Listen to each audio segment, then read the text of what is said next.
Hi friends, welcome to AP properties. Friends, మనకి Vijayawada పోరంకిలో open land ఒకటి సేల్స్కి వచ్చిందండి.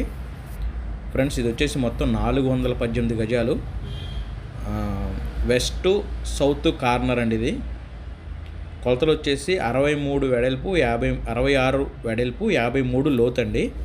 66x53 418 గజాలు, సౌత్ వెస్ట్ కార్నర్ బిట్ అండి. ఇది వచ్చేసి గజం 25,000 చెప్తున్నారు. మనకి ఇది వచ్చేసి పోరంకి నెడమానూరు వెళ్ళే రోడ్లో వచ్చిందండి. ఈ ఫ్లాట్ ముందున్న రోడ్డు కూడా 33 ఫీట్ రోడ్డు. బెస్ట్ ఇన్వెస్ట్మెంట్కి బాగుంటుందండి ఇది. ఫ్రెండ్స్, మరి దీని గురించి పూర్తి వివరాలు కావాలనుకుంటే మీరు స్క్రీన్ మీద కనిపిస్తున్న నెంబర్ కాల్ చేయండి, మరిన్ని వివరాలు తెలియజేస్తాం. అలాగే ఇంతవరకు మీరు మా ఛానల్ సబ్స్క్రైబ్ చేసుకోకపోతే సబ్స్క్రైబ్ చేసుకోండి, లైక్ చేయండి, మా ఛానల్కి సపోర్ట్ చేయండి. ఫ్రెండ్స్, ఇది విజయవాడ పోరంకి నుంచి నెడమానూరు వెళ్ళే రోడ్లో వస్తుంది. 418 గజాలు, గజం వచ్చేసి 25,000 అండి. 66x53 కొలతలు.